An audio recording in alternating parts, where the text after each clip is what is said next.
ونصلي ونسلم على رسوله الكريم أما بعد أعوذ بالله من الشيطان الرجيم بسم الله الرحمن الرحيم من عمل صالحا من ذكر أو أنثى وهو مؤمن فلنحيينه حياة طيبة صدق الله العظيم إن الله وملائكته يصلون على النبي اللهم صل على سيدنا ومولانا محمد معدن الجود والكرم وآله وصحبه وبارك وسلم. حمد و صلات کے بعد آج رمضان المبارک کی 27ویں رات ہے. امام اعظم ابو حنیفہ رحمۃ اللہ علیہ سمیت بہت سارے بزرگ یہ فرماتے ہیں کہ یہی لیلۃ القدر کی رات ہوتی ہے. اگرچہ وہ اس بات کو طے نہیں کرتے لیکن فرماتے ہیں یہی اکثر ہم نے اسی مقام پر لیلۃ القدر کو پایا ہے. نبی رحمت علیہ الصلاۃ والسلام نے صحابہ کرام علیہم رضوان کے سامنے گزشتہ امتوں کے احوال ذکر فرمائے کہ 1,000 سال ان کی عمریں ہوتی تھی، 1500 سال تک وہ زندہ رہتے تھے. تو صحابہ کے دلوں میں تجسس پیدا ہوا کہ اگر عمر 1000 سال ہوگی تو نماز بھی تو 1000 سال ہی پڑھیں گے نا. اگر عمر 1500 سال ہوگی تو روزے، عبادتیں، یہ سارے کام بھی تو بڑے زیادہ کرتے ہوں گے. تو یہ شوق جب پیدا ہوا تو اللہ کریم نے فرمایا کہ محبوب میں ایک رات دیتا ہوں لیلۃ القدر خیر من الف شہر، جو رات ایک ہوگی پر 1000 مہینے سے بہتر ہوگی. 1000 مہینے سے یہ رات اگر کسی کو میسر آ جاتی ہے اور پھر وہ صدق کے دل کے ساتھ، یعنی توجہ کے ساتھ، انہماک کے ساتھ، احتساب کی نیت سے، گناہوں کی معافی کی نیت سے اگر وہ اس رات کا قیام کرتا ہے، عبادت کرتا ہے، ذکر کرتا ہے، دعا کرتا ہے، تو محبوب کریم علیہ السلام نے وعدہ فرمایا ہے کہ اللہ اس کے پچھلے سارے گناہوں کو معاف فرما دے گا. دین، شریعت، قرآن، اسلام یہ بحث کرنے نہیں آیا دنیا میں. علماء جو بحث کرتے ہیں وہ توضیحات کے لیے، تشریحات کے لیے، تفاسیر کے لیے، وہ ان کا مقام ہے. لیکن ہم جو عوام بحث کرتے ہیں تو سمجھ لیں کہ دین بحث کرنے کے لیے نہیں آیا، دین تو عمل کرنے کے لیے آیا. اس پر عمل کیا جائے گا، عمل کی کوشش کی جائے گی. اور قرآن مجید نے کہا من عمل صالحا من ذکر او انثی، جو کوئی بھی اچھے عمل کرے چاہے وہ مرد ہو یا عورت ہو، وہو مؤمن، شرط یہ ہے کہ وہ مومن ہو. فلنحیینہ حیاتا طیبہ، فرمایا ضرور ہم اسے پاکیزہ زندگی عطا فرما دیں گے. جو عمل والے لوگ ہوتے ہیں انہیں اللہ کون سی زندگی دیتا ہے؟ حیات طیبہ، پاکیزہ زندگی. اللہ پاک، صاف ستھری، غلاظتوں سے پاک زندگی دیتا ہے جو بندہ عمل کرتا ہے.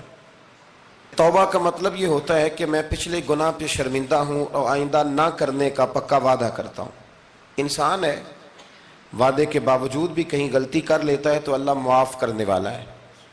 لیکن وہ ساری رات روتا رہا، ہر مسجد سے چیخنے کی آواز آئی، اس نے ساری رات مسجد میں رو کے گزاری، لیکن جھوٹ چھوڑنے کا اس کا ارادہ ہی کوئی نہیں. وہ تو کہہ رہا ہے 3 دن کا رمضان رہ گیا ہے، پھر میں نے دیکھ نہیں لینا تمہیں. فساد چھوڑنے کا اس کا پروگرام ہی کوئی نہیں. وہ تو میاں طے شدہ بات ہے کہ سویرے وہ دکان پہ جائے گا اور صبح جو بیسن بیچے گا نا سموسے اور پکوڑے کے لیے، اس میں بھی ملاوٹ کرنے کا ارادہ رکھتا ہے. تو یہ ساری رات توبہ توبہ کہنے کا کیا مطلب ہوا؟ کھل کے ساری رات اس نے توبہ توبہ کی. حضرت عمر فاروق رضی اللہ تعالیٰ عنہ کے بارے میں امام ابن جوزی نے لکھا ہے کہ رات کو نا گھر کے اندر بیٹھے بیٹھے اچانک رو پڑے حضرت عمر. 62 سال عمر ہے، خلافت کے آخری ایام چل رہے ہیں، تو رو پڑے ایسے ہی گھر میں بلا وجہ ہی. آپ کی اہلیہ نے، زوجہ نے بیٹے کو اٹھایا، فرمایا پتہ کرو تمہارے باپ کو کیا مسئلہ ہے، کہیں کوئی تکلیف تو نہیں، درد تو نہیں، صاحبزادے آئے. ابا جی کیا بات ہے؟ فرمایا اماں کو بلاؤ. سب لوگ جمع ہو گئے تو جناب عمر فاروق رضی اللہ تعالیٰ عنہ فرمانے لگے کہ بیٹھو میرے ارد گرد. سب بیٹھ گئے تو فرمانے لگے آج جب میں مسجد سے نکلا تھا تو میرے نبی پاک کے سچے صحابہ، سچے رسول کے سچے صحابہ، حضور کے سچے غلام یہ کہہ رہے تھے کہ عمر بڑا ہی اچھا ہے، عدل والا ہے، انصاف والا ہے، تو ابا جی اس میں رونے والی کیا بات ہے؟ تو فرمانے لگے ڈر یہ لگتا ہے کہ باہر تو میں اچھا تھا، کہیں گھر میں تو نہیں کوتاہیاں کرتا رہا۔ میری بات پہ توجہ کرنا، کہیں گھر میں آپ باتیں سن لیں تو شاید جتنی میں کرتا ہوں دوسرا کار ہی کوئی نہ سکے، لیکن جب عمل کے راستے پہ ہم نکلتے ہیں تو وہ مسدود ہے، وہ بند ہے۔ عمل کس نے کرنا ہے؟ آپ کوئی آیت پڑھیں تو یہاں غلطی نکالنے والے 20 لوگ مل جائیں گے، 20 لوگ، لیکن اس آیت پہ عمل کرنے والے کتنے ملیں گے؟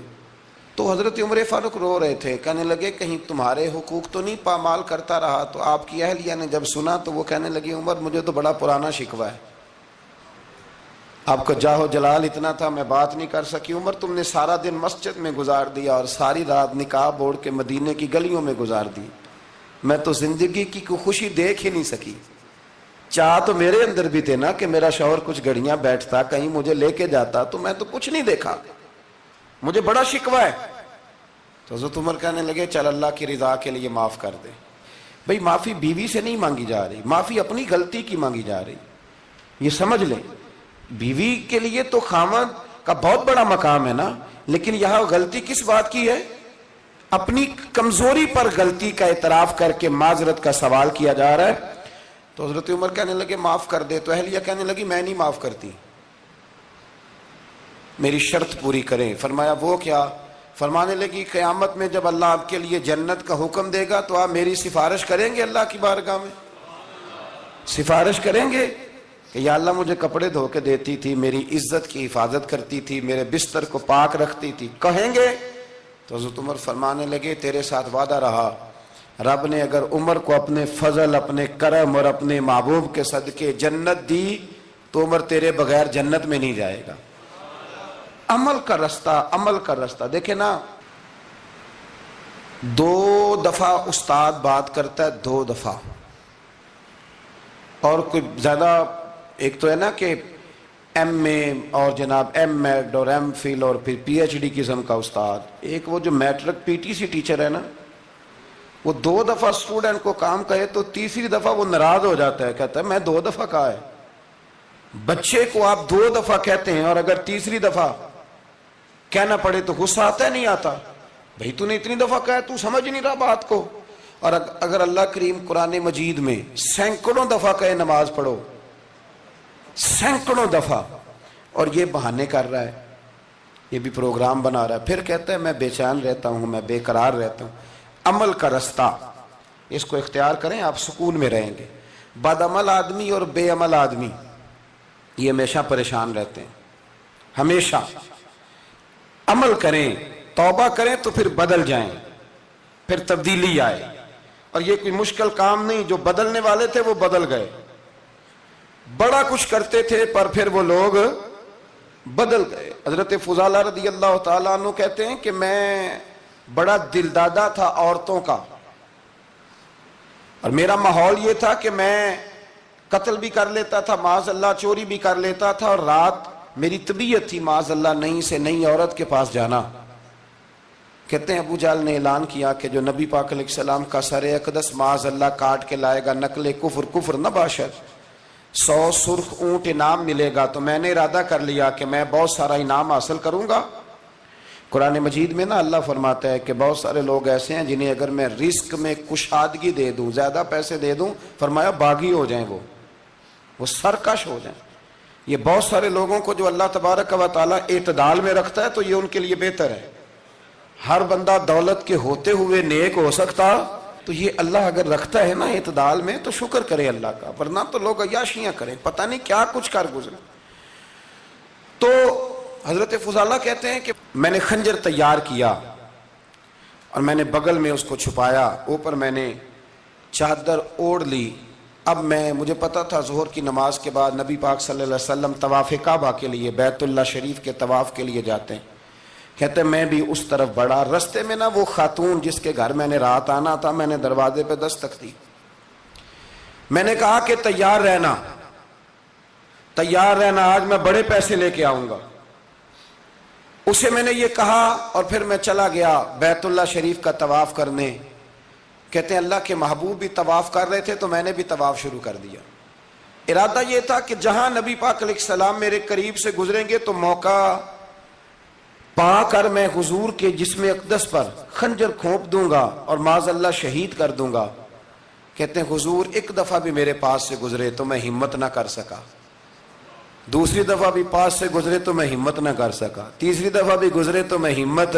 نبی کریم صلی اللہ علیہ وسلم 2-3 دفعہ گزرے تو فرماتے ہیں کہ مجھے موقع نہ ملا، اس لیے کہ حضور فرماتے ہیں اللہ نے روب کے ساتھ میری مدد فرمائی، دشمن پر میرا روب طاری ہو جاتا ہے۔ فرماتے ہیں جب چکر پورے ہو گئے تو محبوب کریم نہ چھٹے چکر پہ فرمانے لگے فضالہ چکر ایک رہ گیا ہے، بے خبر ہو جو غلاموں سے وہ آقا کیا ہے، ایک پھیرا رہ گیا ہے۔ کہتے ہیں طواف مکمل ہو گیا تو محبوب میرے قریب آئے، فرمایا وہ کام کرتے کیوں نہیں جس کے لیے آئے تھے؟ میں نے عرض کی یا رسول اللہ کون سا کام، کیسا کام؟ اندر تو چور تھا نا، بانج فقیروں کسے نہیں ماریا اے ہوئی چور اندر دا، اندر چور تھا نا۔ کہتے ہیں حضور نے مجھے کندھے سے پکڑ کے ہلایا، فرمایا کرتے کیوں نہیں؟ جب حضور نے ہلایا تو وہ خنجر بھی پیروں میں گرا اور میں بھی رسول اللہ کے پیروں میں گر گیا۔ میں نے کہا حضور مجھے کلمہ پڑھا دیں۔ کہتے ہیں حضور نے پہلے میرے دل پہ دست مبارک پھیرا، پھر میرے نبی نے مجھے کلمہ پڑھا دیا۔ اب نہ مرید ہونے والا کہتا ہے کہ جی آہستہ آہستہ میں ٹھیک ہو جاؤں گا، اب وہ آہستہ آہستہ کا کیا ترجمہ ہے یہ بالکل سمجھ نہیں آتی۔ بھئی کسی بندے سے 5 لاکھ روپیہ لینا ہے تو اس سے وہ کہتا ہے جی میں آہستہ آہستہ دوں گا، 500 روپیہ دے دیا کروں گا روز کا، تو کہتے ہیں میری رقم خراب ہوتی ہے، پورے دو۔ اور نیکی کی بات جب آتی ہے تو کہتے ہیں حضرت صاحب دین اتنا سخت نہیں ہے، میں آہستہ آہستہ ٹھیک ہو جاؤں گا۔ اب میں مغربی شاب پڑھنی شروع کر دیا میں نے، اب میں تسبیح لے لی ہے کل میں نے، بھی آہستہ آہستہ میں ٹھیک ہو جاؤں۔ یعنی رقم لینی ہو تو وہ آہستہ آہستہ قبول نہیں ہے، لیکن اور مکان کی رجسٹری اگر کرانی ہو تو مالک مکان کہے کہ آہستہ آہستہ کرا لو، کہتے ہیں پیسے پورے دیے، سویرے چل اور بیان دے۔ یہ کیا بات ہوئی؟ یہاں یہ جو ہمارا ماحول تھا نا کر لیں گے ہو جائے گا، یقین کریں لوگ قبروں میں چلے گئے ہیں پر مسجدوں میں نہیں آئے، ہر کام سے لوگ ریٹائر ہوئے پر گناہوں سے ریٹائر نہیں ہوئے، آخر تک تباہی اتر گئی لیکن لوگ بدلنے کو تیار نہ ہوئے۔ حضرت فضالہ کہتے ہیں ابھی میں نے کلمہ پڑھا، ابھی میں واپس آیا، رستے میں وہ بی بی کھڑی تھی، کہتے ہیں میں وہ شخص تھا کہ عورتیں مرتی تھی میرے اوپر اور کسی کی جرت تھی کہ وہ آئیں بائیں شائیں کرے، لیکن فرماتے ہیں میں بی بی کے پاس سے گزر گیا، پہلے تو اس کا خیال تھا رکے گا، لیکن جب میں رکا نہ تو دروازے پہ آئی، اور جب میں گزر گیا تو اس نے آواز دی، لیکن میں نے سنی انسنی کر دی، جب آگے بڑھا تو میرے پیچھے دوڑی۔ فرماتے ہیں مجھے پکڑ کے کہنے لگی فضالہ تجھے کیا ہوا، تو وہی نہیں جو یہاں سے گیا تھا؟ آپ فرماتے ہیں میں کبھی نہیں رویا تھا، میں کبھی نہیں رویا تھا، اور جب کہا نا تو وہی نہیں، کہتے میں نے سر اٹھایا تو میری آنکھوں میں آنسو تھے، میں نے کہا میں جو گیا تھا وہ نہیں ہوں، اب تو میں محمد عربی کا غلام بن گیا، اب میں وہ نہیں ہوں، اب نہیں ہو سکتا کہ کوئی میری نظر میلی ہو جائے، یہ کیسے ممکن ہے؟ اب نا اسلام کی تعریف ہم نے یہ کی ہے کہ خبردار کوئی ہمارے قریب نہ آئے، ہم کسی کو بات نہیں کرنے دیتے کہ ہم مسلمان ہیں، ہم بات نہیں کرنے دیتے۔ پتہ کیا بات ہے، ایک میری یہ تقریر ہوتی ہے ممبر پہ اور ایک میرا عمل ہوتا ہے جب میں سفر کرتا ہوں، جب میں گاڑی میں بیٹھتا ہوں، جب میں دوستوں سے ملتا ہوں، جب ان دونوں باتوں میں تضاد آتا ہے نا، تضاد، تو لوگ تقریر کو جذبات نہیں کہتے، ایک فن بن جاتی ہے تقریر۔ آپ کو پتہ ہے نا وائزین نعت خواں کہتے ہیں میں نے محفل لوٹ لی، پھر لوگ شمار کرتے ہیں کتنے لوگوں نے سبحان اللہ کہی، پھر لوگ شمار کرتے ہیں کہ آج 5 بندے روئے بھی تھے جب میں تقریر کر رہا تھا، تو پھر یہ فن ہے، یہ جذبات کا اظہار۔ سمجھ لیں بات کو کہ عمل جب آپ نہیں نہ کرتے عمل، تو آپ خود بڑے بے چین رہتے ہیں کہ یار یہ میں کیا کر رہا ہوں، یہ کون سا گورکھ دھندا ہے کہ میرا عمل صفر ہوتا جا رہا ہے۔ ہمارے ایک استاد تھے تو وہ فرمایا کرتے تھے کہ اگر پڑھے لکھے آدمی کو تم بے عمل دیکھو تو اس سے دور ہٹ جایا کرو ورنہ تمہیں بھی بے عمل کر دے گا۔ میں نے ان سے عرض کی، میں نے کہا حضور یہ کیا ہے؟ تو فرمانے لگے اپنے حضرت صاحب سے پوچھنا، وضاحت کریں گے۔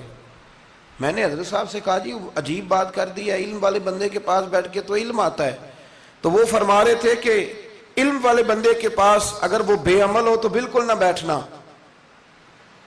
تو حضرت صاحب فرمانے لگا انہوں نے صحیح کہا ہے. اب بات بہت بڑی ہے، پتہ نہیں آپ کی سمجھ میں آتی ہے نہیں آتی، بہرحال کر دیتا ہوں.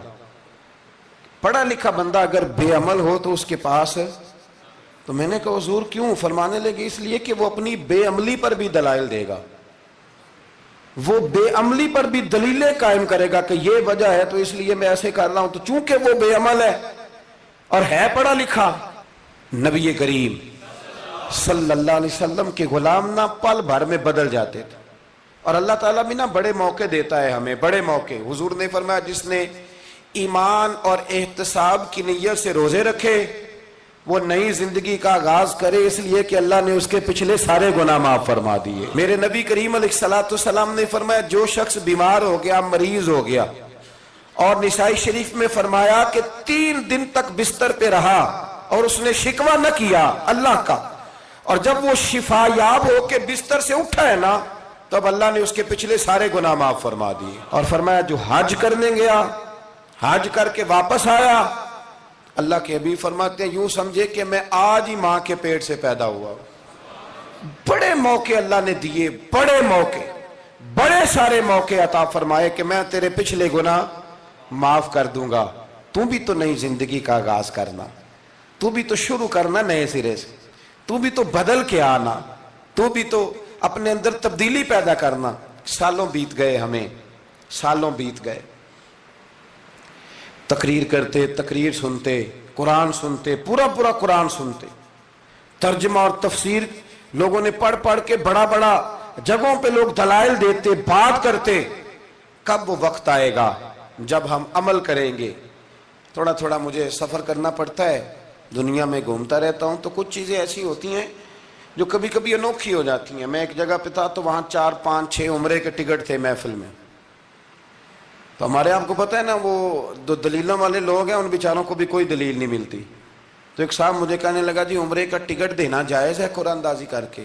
میں نے کہا یار چلو جائز ہی رہنے دو، تیری مہربانی، کہ اب اس پہ بھی اعتراض آ گیا ہے. میں نے کہا 100% جائز ہے، کوئی اس میں کوئی ایسی بات نہیں ہے. لیکن اندازی تو شروع ہو گئی جو حدیث میں نہیں آئی، عمرے کے ٹکٹ والی ہے جائز، پر نبی پاک نے جس قرآن اندازی کا کہا تھا وہ کب ہوگی؟ حضور نے فرمایا تمہیں پہلی صف کے ثواب کا پتہ چل جائے تم قرآن اندازی کرو. وہ کس دن کرنی ہے؟ کس مسجد میں ہوتی ہے؟ حضرت عبداللہ ابن مسعود فرماتے ہیں تمہیں پتہ چلے اذان کا ثواب کتنا، تم قرآن اندازی کرو. کب کرنی ہے؟ کون پڑھے گا اذان؟ کون یہ آگے بڑھ کے کام کرے گا؟ بھئی جو قرآن اندازی حدیث میں ہے وہ کب ہوگی؟ یہ تو قرآن اندازی شروع ہو گئی اور ہو رہی ہے.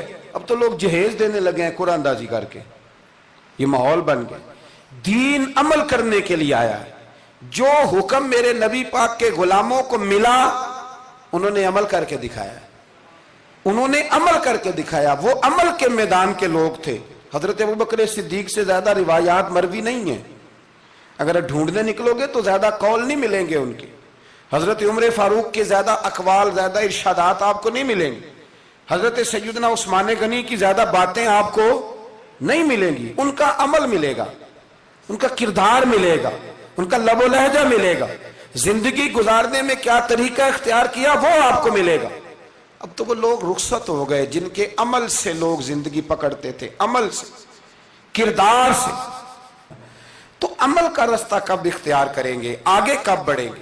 میرے رسول کریم صلی اللہ تعالی علیہ وسلم کے غلام عمل کرتے تھے، اور جب عمل کرتے تھے پھر اس کا ریزلٹ آتا تھا. یاد رکھنا ریزلٹ نیتوں کا آتا ہے، ارادوں کا آتا ہے، عمل کا آتا ہے. گفتگو کا ریزلٹ، آپ بڑا اچھا سبق سنا لیں تو پیپر نہ دیں تو پاس ہوں گے کہ فیل؟ آپ تو کہہ رہے تھے وہ مجھے سارا ہی آتا تھا. تو عمل آپ کرتے ہیں تو عمل پر نتیجہ ہوتا ہے، عمل پر. حضرت عبداللہ ابن مبارک رحمت اللہ علیہ کے جو والد تھے نا ان کا نام مبارک تھا. وہ ایک باغ میں رہا کرتے تھے، باغ کی دیکھ بھال کرتے تھے بڑے صاف ستھرے، بڑی ان کی طبیعت میں نکھار تھا. آج مسئلہ ہمارے ملک کا یہ ہے کہ ہمارے ملک میں صرف سیاستدان ہی جو ہے وہ غلط کام نہیں کرتا. یا بہت بڑی انڈسٹری ہو تو وہاں خرابی نہیں ہوتی، بلکہ ریڑھی والے کا بھی اگر ہاتھ پڑ جائے نا تو چھوڑتا وہ بھی کوئی نہیں، الا ماشاء اللہ۔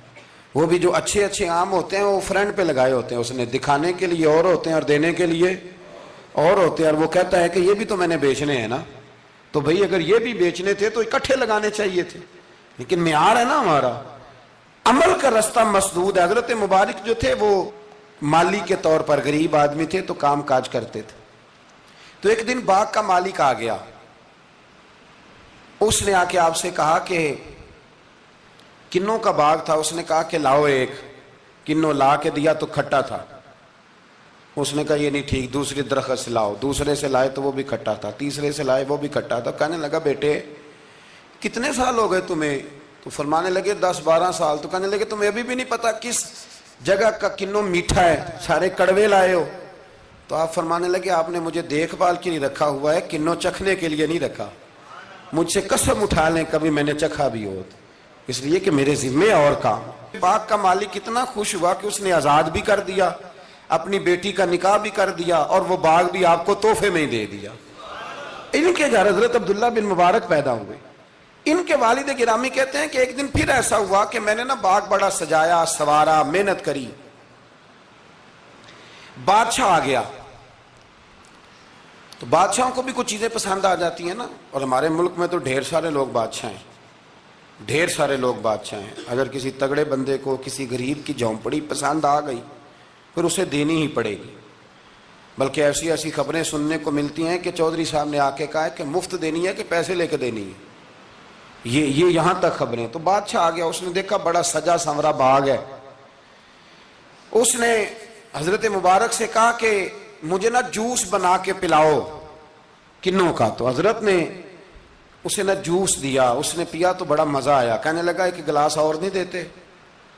تو حضرت اور بنانے لگے، تو اس کے دل میں نا اس سے پہلے خیال آ گیا کہ باغ بڑا شاندار ہے اور پھل بھی بڑا مزیدار ہے، تو قبضہ نہ کر لوں، اپنا ہی نہ ہو جائے، یہ اس کو دیتے ہیں تھوڑے بہت پیسے، یہ نکل جائے گا، نہ بھی نکلا تو ڈانٹ دیں گے۔ اتنی دیر میں نا حضرت مبارک رحمت اللہ تعالیٰ علیہ ایک گلاس شربت کا اور بنا کے لے آئے، بادشاہ کو دیا نا، تو اب جو گلاس آیا تو کڑوا تھا، کسیلا تھا، کھٹا تھا۔ تو بادشاہ کے گلے کو پڑا تو کہنے لگا یہ تم نے کیا کیا؟ پہلے تو بڑا میٹھا تھا، باغ وہی ہے تو ذائقہ کیسے بدل گیا؟ تو آپ فرمانے لگے وہ بادشاہ کی نیت بدلی ہے نا، بادشاہ کی نیت بدلی ہے تو اس کا بھی ذائقہ بدل گیا ہے، تو نیت نہ آپ کی بدلتی۔ تو اور یہ حضور کا فرمان ہے، فرمایا اللہ کے کچھ بندے ایسے ہوتے ہیں جو اللہ کے دیے ہوئے نور سے دیکھتے۔ کہا آپ کی نیت بدل گئی تو اس کا ذائقہ بدل گیا۔ اب بادشاہ نے دل میں کہا نہیں یار بندہ کہہ تو ٹھیک ہی رہا ہے، یہ تو اس کی محنت سے اللہ نے پھل دیا ہے، مجھے ایسا نہیں کرنا چاہیے۔ تو حضرت دوڑ کے گئے تو دوسرا جوس کا گلاس بنا کے لائے، اب دیا تو میٹھا تھا، کہنے لگا اب کیا ہوا؟ فرمانے لگے آپ کی نیت ٹھیک ہو گئی ہے تو رب نے ذائقہ بھی ٹھیک کر دیا ہے۔ نبی پاک علیہ السلام نے فرمایا اللہ تو تیرے گمان کے قریب رہتا ہے، تیرے گمان کے۔ یہ میں بچوں کو نا تھوڑے دن پہلے میں انہیں کہہ رہا تھا دین میں آگے بڑھنے کے لیے کوئی سیاست نہ کرنا، کوئی چکر نہ چلانا۔ میں نے چکر چلانے والے لوگ ہمیشہ پیچھے رہ جانے والے دیکھے، تھوڑا کر لینا پر اتنا کرنا جتنا مخلص ہو کے ہو سکے، کوئی چکر چلانا، کسی کھاتے میں پڑنا، اس سے بچنا، نہ پیچھے رہ جاؤ۔ میں نے بڑے بڑے تیز لوگوں کو زندگی میں زیرو دیکھا ہے، اور بڑے بڑے سادے لوگ جن کو 50,000 روپیہ گننا پڑ جائے تو تھک جائیں، لیکن اللہ نے انہیں دیا ہے تو بغیر حساب کتاب ہی عطا فرمایا ہے۔ تو ہم نہ نیتوں کے بلبوتے پر عمل کریں، خالی باتیں نہ کریں، آپ کا جو عمل ہوگا وہ آسانی کر دے۔ حضرت حبیب اجمی بڑے مالدار تھے، دنیا میں ڈھیر سارا فساد مالداروں کی وجہ سے ہوتا ہے۔ یہ جو شادیاں مہنگی ہوئی ہیں نا، یہ ابھی تھوڑا عرصہ پہلے کی بات ہے کہ شادی میرج ہال میں کرنے کا کسی دیہاتی کو کہتے تھے تو وہ کہتا تھا کہ میں نے نہیں میرج ہال میں کرنی، تی کروں توڑی دیے۔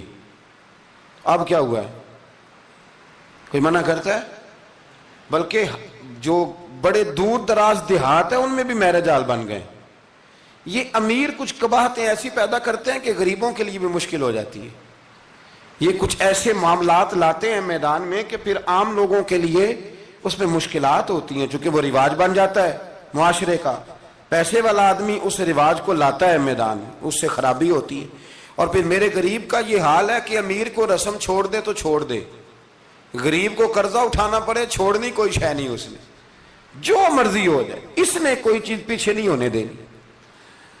حضرت حبیب اجمی بڑے مالدار تھے، تو وہ کاروبار کر کے، مالدار لوگ جو ہوتے ہیں نا، یہ تو کہتے ہیں پیسے کو پیسہ، ہے نا، کتنا مشہور ہے جملہ، پیسے کو پیسہ، تو یہ پھر مارکیٹ میں پیسہ پھینکتے ہیں، تو یہ پیسہ کھینچنے کے لیے پیسہ پھینکتے ہیں، پھر ایک دوسرے کو کہتے ہیں تیری وجہ سے مہنگائی ہوئی ہے، تیری وجہ سے مہنگائی ہوئی۔ حالانکہ مہنگائی کسی کی وجہ سے بھی ہوتی کس کے لیے؟ غریب کے لیے۔ مطلب پیٹرول مہنگا ہوا تو کرایہ بڑھ گیا بس کا، لیکن پیٹرول سستا ہوا تو کبھی کرایہ بھی سستا ہوا ہے، اس نے ادھر ہی رہنا ہے۔ تو مہنگائی کس بیچارے کے لیے ہوئی؟ غریب کے لیے، جس نے گھر جانا ہے نا، اس نے گھر جانا ہے۔ ابھی ہمارے ایک بچے نے جانا تھا، تو سفر لمبا تھا، تو کہہ رہا تھا 1000 روپیہ میرے پاس ہے پر کرایہ 1500 لگتا ہے۔ ابھی بھی لوگ حساب کرتے ہیں اور پھر سوچتے ہیں کہ رستے میں شے کوئی نہیں کھانی، اس لیے کہ پھر کرایہ کہاں سے دوں گا، مینج کر کے رکھتے ہیں۔ یہ خدمت ہوتی ہے نا علماء کی، حفاظ کی، تو مجھے پتہ ہے، میں اس قبیلے کا آدمی ہوں، مجھے پتہ ہے کہ یہ کیسے حساب کر کے رکھتے ہیں کہ اب اتنے آئے ہیں تو اس میں سے یہاں، جس کے پاس ہیں ہی بڑے لمیٹڈ سے، تو وہ بیچارہ پہلے سے سوچ کے بیٹھا ہوتا ہے، مجھے پتہ ہے۔ جن کے پاس پھر بے حساب ہوتا ہے وہ پھر مارکیٹ میں پھینکتے ہیں تو کھینچتے ہیں، ظلم کرتے ہیں۔ حضرت حبیب اجمی کہتے ہیں جب مال دیا اللہ نے تو میں نے سود کا کام شروع کر دیا۔ اب سود والوں کے پاس بھی بڑی دلیلیں ہیں، انشورنس والوں نے بھی فتوے رکھے ہوئے ہیں، وہ آگے فتویٰ دکھاتے ہیں، وہ کہتے ہیں جناب فتویٰ، تو میں نے کہا کہ فتویٰ مارکیٹ میں میری طرح کے مولوی ہیں میاں، اب کیسی بات کرتے ہو، فتویٰ تو مل ہی جاتا ہے، لیکن نبی کریم علیہ السلام کا وہ فرمان ذہن میں رکھنا کہ حضور نے فرمایا ایک حلال ہے تو ایک حرام ہے، ایک میں شک ہے۔ اللہ کے نبی فرماتے ہیں تم نے شک والی چیز سے بھی بچنا ہے، اس میں مشکوک ہو گیا نا کہ پتہ نہیں۔ اب دیکھیں نا علماء کا یہاں اختلاف ہے، جو جائز کہتے ہیں قابل احترام ہے، لیکن جو ناجائز کہتے ہیں ان کے بھی تقوی میں کوئی شک، تو شک آ گیا نا اس بات میں، تو حضور نے فرمایا تم شک والی چیز سے بھی بچو۔ حضرت حبیب اجمی کہتے ہیں میں سود کا دھندا کرتا تھا، بڑا سود لاتا تھا، بڑا سود، اور یہ سود جس پہ چڑھ جاتا ہے اس پہ اترتا نہیں۔ پاکستان کا بھی بنیادی مسئلہ یہ ہے کہ سود اتنی بڑی نحوست ہے کہ یہ اللہ رسول سے جنگ ہے، کیونکہ بہت زیادہ سود ہم دیتے ہیں۔ اس لیے میں تو آپ کو پتہ ہے جو کوئی برا کام کرے اس کو برا کہنا چاہیے، حکومتی لیول پر تنقید اس لیے اچھی ہوتی ہے کہ لوگوں تک جب پہنچتی ہے تو فائدہ دیتی ہے، لیکن جو بندہ اچھا کام کرے اس کی اچھائی کو بھی بیان۔ حضرت حبیب اجمی رحمۃ اللہ تعالی علیہ فرمانے لگے کہ سود کا کاروبار میں نے شروع کر دیا، اور بڑا وسیع تھا میرا کام سود کا، میں سود لیتا تھا، سود پہ گزارا ہوتا تھا۔ میری بیوی مجھے سمجھاتی تھی کہ یہ سود ہے، یہ حرام ہے، یہ غلط ہے، سے بچو۔ کہتے ہیں وہ کئی دفعہ مجھے کہتی تو میں ڈانٹ دیتا۔ ایک دن نا میں سود کے پیسے لے کے نا آ رہا گھر، اس کا میں نے گوشت خریدا، بیوی کو دیا کھانا پکانے کے لیے، تو اس نے ہنڈیا چولہے پہ رکھی، کہتے ہیں اس نے ذرا اس کے اندر چمچہ جو چلایا ہنڈیا میں، تو وہ لایا میں گوشت تھا پر سارے کا سارا خون بن گیا، خون بن گیا سارے کا سارا۔ اللہ اکبر۔ کہتے ہو میری بیوی چیخیں مارنے لگی اور لا کے میرے آگے رکھا، کہنے لگے یہ تیرے سود کے پیسے خون بن گئے، آ تجھے بھی پلاؤں اور تیرے بچوں کو بھی۔ وہ کہتے ہیں نا کچھ لوگ کے گھر کے کونے سے چیخنے کی آواز آتی ہے تو سارے پیر بلائیں یا فرق کوئی نہیں پڑتا۔ تو میں کہتا ہوں پھر غور کر لو، شاید اس کونے میں کسی یتیم کے پیسے لگ گئے ہوں، کسی بیوہ کی آہیں ہوں۔ اگر اس رقم کی کوئی گھر بن جائے نا تو پھر ساری دنیا کے پیر جمع کرو تو چیخنے کی آوازیں بند نہیں ہوا کرتی۔ حضرت حبیب اجمی رحمۃ اللہ تعالی علیہ فرمانے لگے کہ وہ جب بن گیا نا خون، تو اب میرے اندر نا چوٹ لگی کہ یار اگر دنیا میں اللہ تعالیٰ مجھے نظارے دکھا رہا ہے تو آخرت میں میرا کیا بنے۔ کہتے ہیں میں درد کے ساتھ باہر نکلا، بچے گلی میں کھیل رہے تھے، جب ان کے قریب سے گزرنے لگا نا تو ہم تو کہتے ہیں نا لوگ حسد میں بات کرتے ہیں، لیکن ایسی بات نہیں ہے۔ کچھ شریر لوگ ہوتے ہیں جو حسد میں بات کرتے ہیں، پر دیکھنا چاہیے کہ لوگ ہمارے بارے میں کیا کہتے ہیں۔ انتم شہداء اللہ فی الارض، حضور نے فرمایا تم زمین پر اللہ کے گواہ ہو، مومن جو تمہارے بارے میں کہے کان لگا کے سنو، لوگ تمہیں کیا کہتے ہیں، کن لفظوں سے یاد کرتے ہیں؟ جن لفظوں سے لوگ دنیا میں یاد کرتے ہیں، مرنے کے بعد بھی انہی لفظوں سے یاد کریں گے، انہی لفظوں سے۔ کوئی تمہارے لیے ہاتھ اٹھا کے دعا نہیں کرے گا۔ ہاں اگر تم نے خیر کی ہوگی تو پھر لوگ گلیوں سے نکل نکل کے آئیں گے، پھر لوگ روئیں گے کہ بندہ بڑا تھا۔ تو حبیب اجمی کہتے ہیں میں باہر نکلا تو بچے کھیل رہے تھے، تو ایک بچہ ان میں سے کہنے لگا پیچھے ہٹ جاؤ، پیچھے ہٹ جاؤ، بڑا ظالم ہے، بہت بڑا سود خور ہے۔ چھوٹا بچہ، ایسا نہ ہو کہ اس کے پیروں سے مٹی اڑے اور ہمارے کپڑوں پہ پڑ جائے تو ہمیں بھی نحوست ملے، چھوڑو سودیا ہے۔ کہتے ہیں میرے دل پہ اور چوٹ لگی، میں نے کہا یا اللہ تیری چھوٹی چھوٹی مخلوق بھی مجھ سے نفرت کرتی، یہ بچے تک کہتے ہیں کہ میں اس طرح کا ہوں۔ بچے فرمانے لگے، میں وہاں سے سیدھا حضرت حسن بصری کے پاس گیا، میں نے کہا حضور مجھے توبہ کرا دیں۔ یہ پتہ ہے اللہ والوں کے پاس لوگ کیوں جا کے توبہ کرتے تھے، مرید ہوتے تھے؟ اس لیے کہ توبہ پہ قائم رہنا بڑا مشکل ہوتا ہے۔ کوئی ایسا بندہ ہونا چاہیے جو ہمیں توبہ پہ قائم رکھے، جو روز ہمیں نصیحت کرے۔ دیکھیں نا، ہمارے سینئر ہوتے ہیں ہر فیلڈ میں، اگر کہیں ہم الجھ جاتے ہیں تو اپنے سینئر سے بات کرتے ہیں۔ تقوی کے پرہیزگاری کے راستے میں بھی ہمارا کوئی سینئر ہونا چاہیے تاکہ وہ ہمیں بتائے کہ پرہیز کہاں کرنی ہے، دوائی کیسے کھانی ہے اور آگے کیسے بڑھنا ہے۔ فرمانے لگے میں حضرت حسن بصری کے پاس گیا، توبہ کی، معافی مانگی، گڑ گڑایا، بڑا رویا، تو خواجہ حسن بصری نے مجھے توبہ کرائی۔ میں نے پکا ارادہ کیا کہ مر جاؤں گا پر حرام کا پیسہ نہیں کھاؤں گا، مر جاؤں گا حرام کا لقمہ نہیں کھاؤں گا۔ ویسے بھی ہم زیادہ کھا نہیں سکتے، یہ وارثوں کا مال ہوتا ہے، ہمارا تھوڑی ہوتا ہے۔ ہم کسی کے مال کے محافظ بنے رہتے ہیں، اور کھائے گا کوئی اور حساب دے گا۔ اور جہاں تک بچوں کا معاملہ ہے نا، بچے اچھے ہوں نا تو پیسے بانی جاتے ہیں، اور بچے نالائق نکل آئیں تو جو ہوں وہ بھی اجڑ جاتے ہیں۔ تو اس لیے محنت تربیت پر ہونی چاہیے، نہ کہ بینک بیلنس پر ہونی چاہیے۔ حضرت حبیب اجمی کہتے ہیں واپس آیا سچی توبہ کر کے، ایک لقمہ حرام نہیں کبھی لوں گا۔ ابھی وہ بچے وہیں کھیل رہے تھے جن کے پاس سے میں گزر کے گیا تھا، کہتے ہیں واپس آیا تو وہیں کھڑے تھے، انہی بچوں میں سے وہی بچہ دوبارہ بولا، کہنے لگا پیچھے ہٹ جاؤ، پیچھے ہٹ جاؤ، اللہ کا ولی آ رہا ہے، کہیں ایسا نہ ہو کہ ہمارے پیروں سے گرد اڑے، اس کے کپڑوں پہ پڑے اور ہم بے ادب لکھ دیے جائیں۔ کہتے ہیں میں نے چلتے چلتے چیخ ماری کہ اے اللہ، ابھی تو میں آج بدلا ہوں، آج میں بدلا ہوں، تو تو نے میرے حق میں ساری گواہیاں بھی بدل دی ہیں، تو نے سارا نظام بدل کے رکھ دیا ہے۔ تبدیلی اپنے اندر لائیں، روح کے اندر لائیں، مزاج کے اندر لائیں۔ یہ شب قدر کی رات ہے، توبہ اور استغفار کریں، لیکن بدلنے کے ارادے سے، چھوڑنے کے ارادے سے۔ اعلیٰ حضرت فاضل بریلوی رحمت اللہ علیہ جب ذی الحج کی آخری رات ہوتی تو فرماتے صبح سال بدل رہا ہے تو ہمیں بھی بدل جانا چاہیے۔ لوگ پوچھتے حضور کیا بدلیں؟ فرمایا جو ایک سپارہ پڑھتا تھا 2 کر دے، اور فرمایا جو اپنے آپ کو خوش کرنے کے لیے باتیں کرتا تھا وہ باتیں کم کر دے۔ آج نہ کچھ بدلنے کا پروگرام بنائیں، اپنے رب کریم کے ساتھ دل ہی دل میں وعدے کریں کہ کچھ عادتیں ہم چھوڑیں گے۔ یہ غلط بات ہے کہ عادتیں چھوٹا نہیں کرتی، حضور عادتیں تو بدلنے آئے ہیں دنیا میں، عادتیں بدل جایا کرتی۔ اپنے آپ کو بدلیں اور اپنے اندر تبدیلی پیدا کریں، پھر خدا کے رزلٹ کا انتظار کریں، پھر دیکھیں اللہ کس طرح کے فیصلے فرماتا ہے۔ آپ ارادہ کریں، آپ پروگرام بنائیں، آپ ذہن اپنا بنائیں کہ میں نے نا اب کچھ بدل جانا ہے، اب میں نے اندر کچھ اپنے تبدیلی پیدا کرنی ہے، نکل آئیں۔ 2-3 گزارشات جاتے جاتے آپ سے عرض کروں۔ ایک تو زندگی میں کچھ کام ایسے کریں کہ جن کاموں کا مجھے پتا ہو یا میرے رب کو پتا ہو، کسی انسان کو خبر نہ ہو۔ دوسری بات یہ یاد رکھیں کہ دین کا کوئی کام بھی زندگی میں کرے نا تو اپنے اوپر مشقت کریں کہ وہ کام میں نے ریاکاری کے طور پہ نہیں کرنا، وہ دکھلاوے کے طور پہ نہیں کرنا۔ دینی معاملات کے اندر، دینی کاموں کے اندر، یعنی پہلے آپ اپنے آپ کو مطمئن کریں کہ واقعی آپ فی سبیل اللہ وہ کام کر رہے ہیں۔ اب یہ جو رسم ہے نا بے تحاشا، کچھ چیزیں بوجھ بننے لگ گئی ہیں، بوجھ۔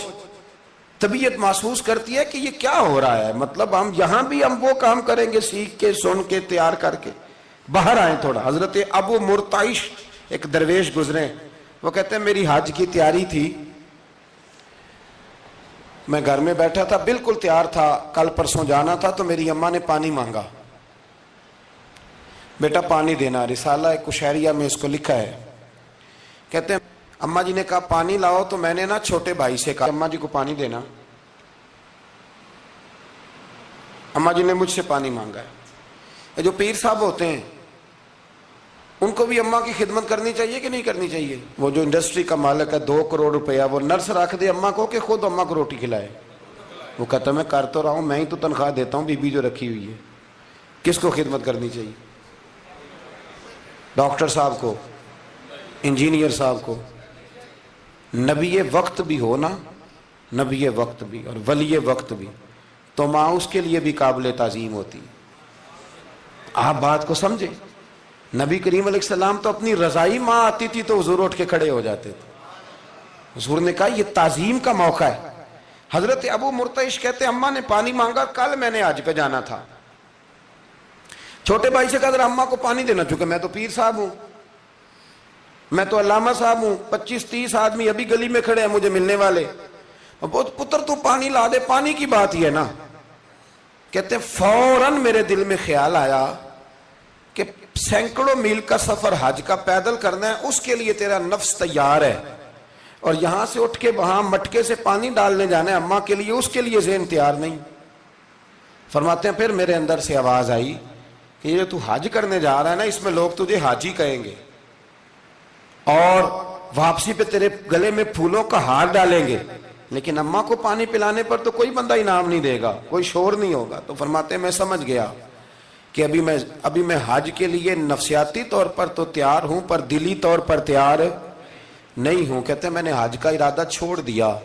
میری اماں کہنے لگی بیٹے جاتا کیوں نہیں؟ میں نے کہا اماں پہلے تیرے تک پہنچ لوں پھر بیت اللہ شریف تک بھی پہنچ جاؤں۔ تو دینی کام زندگی میں کوئی بھی کرے نا مخلص ہو کے کریں، نکل آئیں تسنوں سے، بس کریں۔ یار مطلب سب کے سامنے اداکاری تو اللہ رسول کے سامنے بھی اداکاری چھوڑ دے یار۔ مطلب ویسے بھی میں کہتا ہوں اداکاری کرتے بندہ تھک جاتا ہے، اداکاری کرتے کرتے نا بندہ وہ لمبی نہیں چلتی۔ تو آپ نارمل زندگی میں اللہ رسول کے ساتھ رہیں گے تو وہ آپ کے لیے بہتری ہوگی، آسانی ہوگی آپ کے لیے۔ میں شب برات کی محفل کے بڑے پوسٹر نہیں بنواتا، شب قدر کے بھی نہیں بنواتا، اگر کبھی بنتے ہیں تو دوست کوئی بنا کے لگا دیتا ہے، بڑا مختصر سا پیغام، وہ بھی شاید آج کیوں بلا۔ میں دوستوں کو ہمیشہ کہتا ہوں کہ جس کو تنہائی میں شب قدر میں مزہ آتا ہے نا اللہ اللہ کرنے کا، وہ تنہائی میں کرے، لیکن زیادہ تر لوگ کر نہیں پاتے، اس لیے ہم محفل کو سجاتے ہیں۔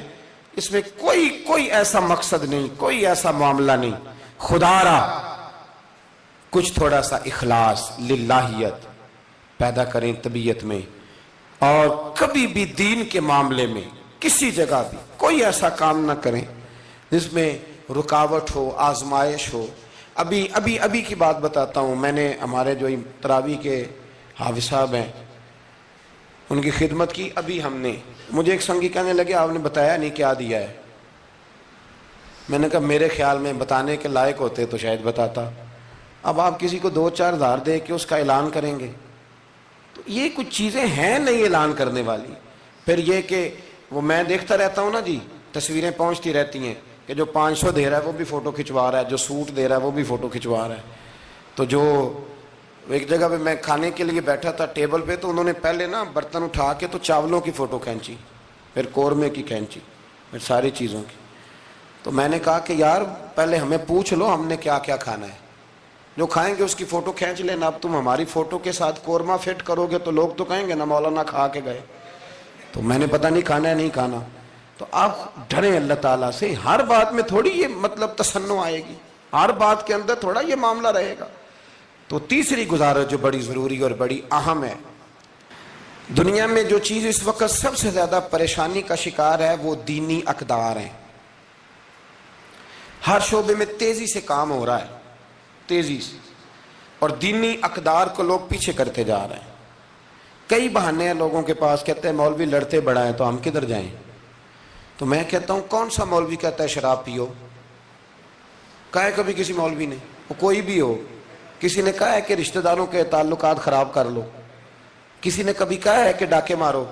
تو آپ کیا بات کرتے ہیں صاحب؟ کون سا مولوی کہہ رہا ہے کہ چوریاں کرو؟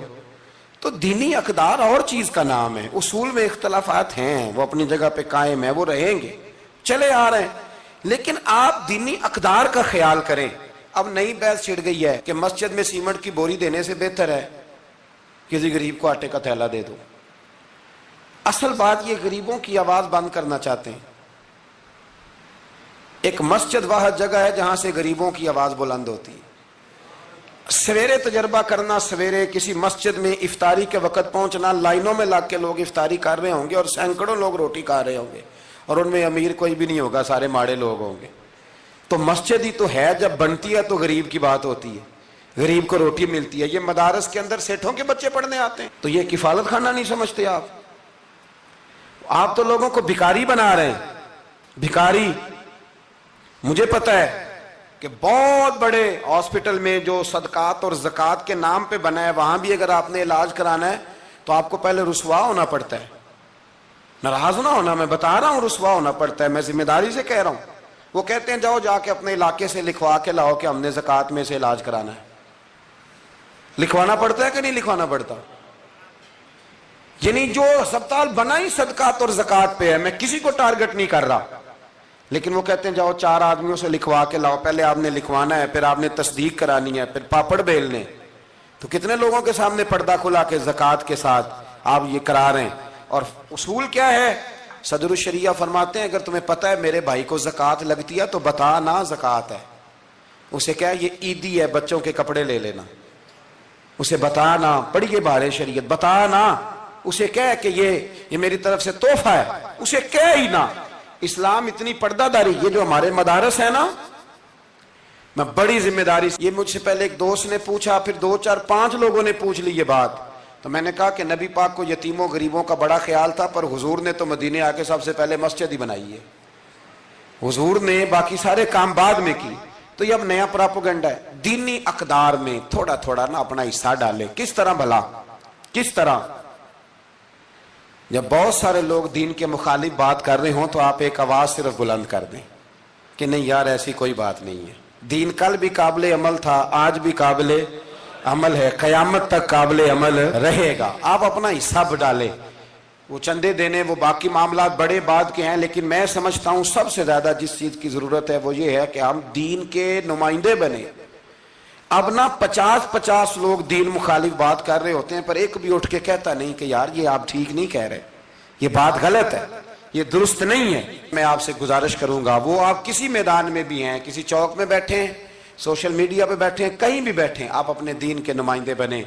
اس تیزی کے ساتھ لبرل لوگ دین کو بدنام کرتے ہیں، اس تیزی کے ساتھ نظام کو چلاتے ہیں، اتنی خرابی پیدا کرتے ہیں کہ آنے والی نسل دین بیزار ہوتی جا رہی، دین بیزار، یعنی بچے خوف کھاتے ہیں مسجد کے، مدرسے کے، مولوی کے نام سے خوف کھاتے ہیں۔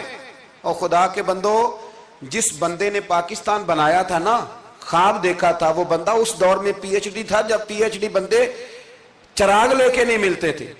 اقبال نے اس زمانے میں پی ایچ ڈی کی جب پی ایچ ڈی پتہ نہیں شاید خال خال ہوتی تھی۔ وہ ڈاکٹر بھی تھے، وہ شاعر بھی تھے، فلسفی بھی تھے، ادیب بھی تھے، بہت بڑے منطقی تھے اقبال۔ اور ردیف قافیہ، مجھے تھوڑی سی دلچسپی ہے شاعری سے، پر میں دنگ رہ جاتا ہوں جب اقبال کو پڑھتا ہوں کہ پتہ نہیں لفظ اس بندے کے سامنے ہاتھ جوڑ کے کھڑے رہتے تھے ہمیں استعمال کر، لیکن اس بندے نے علامہ کہلانا پسند کیا۔ اسے کوئی علامہ کہتا تھا تو اقبال راضی ہوتے تھے، فرماتے تھے جب کہ مجھے علامہ کہتا ہے تو مجھے یوں لگتا ہے کہ میں مصطفیٰ کے دین سے جڑا ہوں۔ وہ پسند کرتے تھے یہ بات کہنا، پسند کیا اس شخص نے یہ، آپ سمجھے، سرما تھا میری آنکھ کا خاک مدینہ و نجف، یہ پسند کیا اس بندے نے یہ بات کہنا، اس نے پسند کیا اپنے آپ کو رسول اللہ صلی اللہ علیہ وسلم کا غلام کہنا۔ آپ سمجھے، نہ جہاں میں کہیں بھی امان ملی، جو امان ملی تو کہاں ملی، کہنے لگے میرے جرم خانہ خراب کو تیرے عفو بندہ نواز۔ تو اس لیے دین کے آپ محافظ بنیں، اور میرے سے زیادہ آپ کی آواز بلند ہوگی۔ جب ایک اسٹوڈنٹ پینٹ شرٹ پہن کے دین کی بات کرے گا تو لوگ کہیں گے نہیں رمق ہے، اس کو یہ کہہ کے بند نہیں کریں گے تو مولوی ہے تیری. تو میں آج شب قدر میں آپ سے گزارش کرتا ہوں, میں منت کرتا ہوں. اب نہ بڑی تباہی ہو گئی ہے, میری نسل کے آنے والے بچے دین بیزار ہو گئے, وہ ڈرتے ہیں, شب قدر کی راتوں میں مسجدوں میں نہیں آتے, شب برات کی راتوں میں مسجدوں میں نہیں آتے. ایک تیزی سے جال پھینکا گیا ہے اور کافر اس میں کامیاب ہے. خدا را واپس لوٹو, اپنے دین کے نمائندے بنو.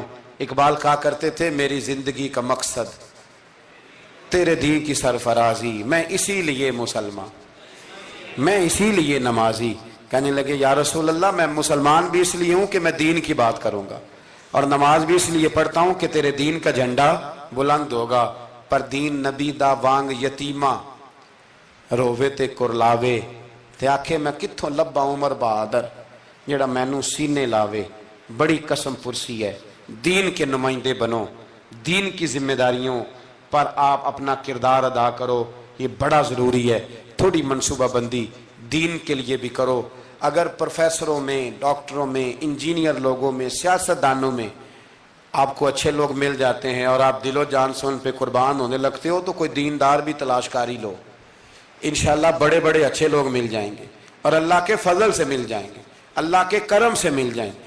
اور یہ وہ والا کھیت ہے جو اکثر سرسبز و شاداب ہی رہتا ہے, اکثر سرسبز و شاداب ہی رہتا ہے, اکثر اس کے اندر خوبصورتی اور پھل پھول اور پودے لگے رہتے ہیں. جو میں نے کہا میں دعا کرتا ہوں اللہ اسے قبول فرمائے. جہاں ہم بھول گئے میری دعا ہے اللہ ہم سے درگزر فرمائے, خیر کی بات کی اللہ ہمیں توفیق عطا فرمائے.